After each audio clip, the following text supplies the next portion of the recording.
জয় যিশু।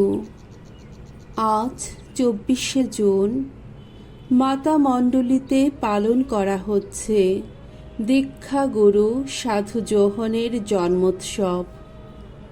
প্রথম পাঠ প্রবক্তা ইসায়ার গ্রন্থ 49 অধ্যায় 1 থেকে 6তম পদ। প্রভুর সেই পরম সেবক, সর্বজাতির আলো তিনি, বিশ্বের মুক্তি যজ্ঞে নিবেদিত মানুষ তিনি। সাগরের যত দ্বীপ, সাগর কূলের যত দেশ, যা বলছি শোনো। সুদূর দেশের যত জাতির মানুষ, তোমরা মন দিয়েই শোনো। যখন মাতৃগর্ভে ছিলাম, তখনই ভগবান আমাকে আহ্বান করেছেন। যখন মাতৃদেহের আশ্রয়ে ছিলাম, তখনই আমার নাম উচ্চারণ করেছেন তিনি। আমার রসনা তিনি করেছেন শানিত কৃপানেরই মতো। তার হাতের ছায়ায় রেখে আমায় তিনি লুকিয়ে রেখেছেন। আমাকে তিনি করেছেন যেন তীক্ষ্ণ তীর। আমাকে গোপন করে রেখেছেন নিজের তুনিরে। আমাকে বলেছেন তিনি, ইসরায়েল, তুমি আমার সেবক, আমি তোমারই মধ্য দিয়ে প্রকাশ করব আমার আপন মহিমা। অথচ বলেছি আমি, বিফলে গেল আমার এত পরিশ্রম। আমি শূন্যতার পেছনে ছুটে, হাওয়ারই পেছনে ছুটে আমার সব শক্তি নিঃশেষ করেছি। আসলে আমার বিচার কিন্তু ভগবানেরই হাতে। আমার কাজের পুরস্কার আমার ঈশ্বরেরই হাতে। এখন তো ভগবান আবার কথা বলছেন সেই তিনি।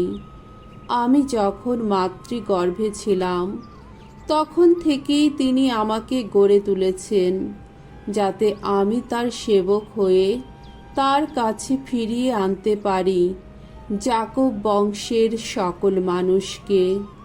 তার কাছে আবার সমবেত করতে পারি ইসরায়েল জাতির সকল মানুষকে। হ্যাঁ, ভগবানের দৃষ্টিতেই সম্মানিত আমি। আমার ঈশ্বর, তিনি তো শক্তি আমার। এখন তিনি এই কথা বলছেন, আমার সেবক হয়ে তুমি যে শুধু যাকবের গোষ্ঠীগুলির মধ্যে নতুন প্রাণীর সাড়া জাগিয়ে তুলবে, ইসরায়েল যে সব মানুষকে বাঁচানো হয়েছে, তুমি যে শুধু স্বদেশে তাদের ফিরিয়ে আনবে, তা কিন্তু যথেষ্ট নয়। তোমাকে আমি তো করে তুলব জাতি বিজাতির আলো, যাতে পৃথিবীর শেষ প্রান্তেও আমার সেই ত্রাণ কর্ম মূর্ত হয়ে ওঠে। প্রভুর বাণী। ঈশ্বরকে ধন্যবাদ। শাম সঙ্গীত 139, 1 থেকে 3 পদ, 13 থেকে 15তম পদ। ধুয়ো, প্রভু, তোমারই রচনা আমি, ধন্য ধন্য তুমি। তুমি তো আমায় জানো, ওগো ভগবান, তলিয়ে দেখেছ তুমি আমার অন্তর। আমি কখন যে উঠি, কখন যে বসি, তুমি তো সবই জানো। আমার মনের কথা দূর থেকে বুঝে ফেলো তুমি। আমি কখন যে চলি, কখন যে শুই, সেদিকে তুমি লক্ষ্যই রাখো। আমার গতিবিধি সবই বুঝতে পারো তুমি। আমার অন্তর তব সত্তা তোমারই রচনা। মাতৃগর্ভে তুমি তো বুনে বুনে গড়েছ আমায়। এই আমি, এই যে সৃজন, কত না আশ্চর্য অপরূপ, সেই ভেবে করি আমি তোমারই গুণগান। তোমার সকল কাজ কত অপরূপ, তা তো আমি মনে প্রাণে জানি। সবার আড়ালে আমি হচ্ছিলাম যখন রচিত, সেই মাতৃগর্ভের গভীরে হচ্ছিল যখন এই দেহের বয়ন, তখন আমার সত্তার কোনো কিছুই তো ছিল না তোমার অগোচর। দ্বিতীয় পাঠ শিষ্য চরিত গ্রন্থ 13 অধ্যায় 22 থেকে 26তম পদ। দীক্ষাগুরু যোহন খ্রিস্টের অগ্রদূত। পল তখন পিসিদিয়া প্রদেশের আন্তিওখ নগরে রয়েছেন। তিনি একদিন সমাজগৃহে এই উপদেশ দিলেন, এই ইসরায়েল জাতির ঈশ্বর বহুদিন পরে দাউদকে তাদের রাজার আসনে বসালেন। এই দাউদের যোগ্যতার সাক্ষী দিয়ে তিনি নিজেই সেদিন বলেছিলেন, এবার আমার মনের মতো লোককে আমি পেয়েছি জেসের ছেলে দাউদকে। সব বিষয়ে সে আমার ইচ্ছা মেনে চলবে। ঈশ্বর তার আপন প্রতিশ্রুতি রক্ষা করে সেই দাউদের বংশ থেকেই ইসরায়েলীয়দের পরিত্রাতা রূপে যিশুর আগমন ঘটিয়েছেন। এরই আগমনের অগ্রদূত হয়ে যোহন ইসরায়েল জাতির সকলের কাছে এমন এক দীক্ষাস্নানের কথা প্রচার করে গেছেন, যে দীক্ষাস্নানে ব্যক্ত হয় মানুষের মনের পরিবর্তন। শুধু তাই নয়, জীবনযাত্রার শেষ পর্যায়ে যোহন এ কথা বলেছেন, আমাকে তোমরা যে লোক বলে মনে করছ, আমি সেই লোক নই, কিন্তু জেনে রাখো আমার পরে এমনই একজন আসছেন যার পায়ের জুতো খুলে দেবার যোগ্য আমি নই।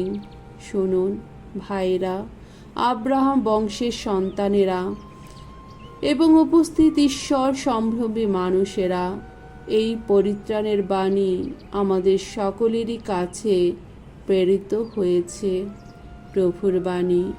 ঈশ্বরকে ধন্যবাদ। বাণী বন্দনা।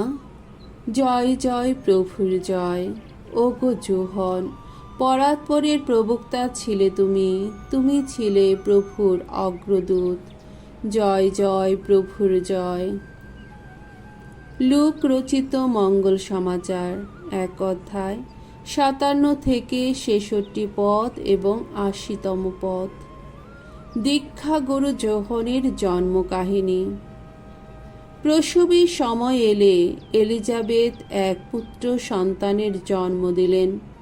তার প্রতি প্রভুর এই অপার করুণার কথা শুনতে পেয়ে তার প্রতিবেশী ও আত্মীয় স্বজনেরা তার আনন্দে আনন্দিত হয়ে উঠল। 8ম দিনে শিশুটিকে পরিচ্ছেদিত করবার জন্যে তারা এলো। শিশুটির পিতার নাম জাকারিয়া বলে তারা তাকে ওই নামটি দিতে যাচ্ছিল, কিন্তু তার মা বলে উঠলেন, না, ওর নাম হবে যোহন। তারা উত্তর দিল, কিন্তু তোমার আত্মীয় স্বজনের মধ্যে এই নাম তো কারো নেই।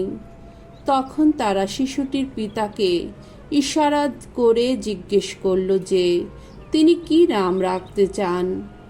একটা লিপি ফলক চেয়ে নিয়ে তিনি তাতে লিখলেন, এর নাম যোহন। এতে সকলে আশ্চর্য হলো, আর সঙ্গে সঙ্গে জাকারিয়ার মুখে কথা ফুটল, আর তার জিভের জড়তাও ঘুচে গেল। তিনি কথা বলে উঠলেন, ঈশ্বর প্রশস্তিতে মুখর হয়ে উঠলেন। প্রতিবেশীরা সকলে কেমন যেন ভয় পেয়ে গেল, এবং এইসব কথা যুদেয়ার পার্বত্য অঞ্চলের সর্বত্রই লোকের মুখে মুখে ফিরতে লাগলো। যারা তা শুনতে পেল তাদের সকলেরই অন্তরে তা গাঁথা রইল। তারা বলতে লাগলো, শিশুটির না জানে কি হবে। আর সত্যি তো, প্রভুর শক্তিমান হাত তাকে ঘিরেই ছিল। শিশুটি বড় হতে লাগলো এবং তার আত্মিক শক্তিও বাড়তে লাগলো।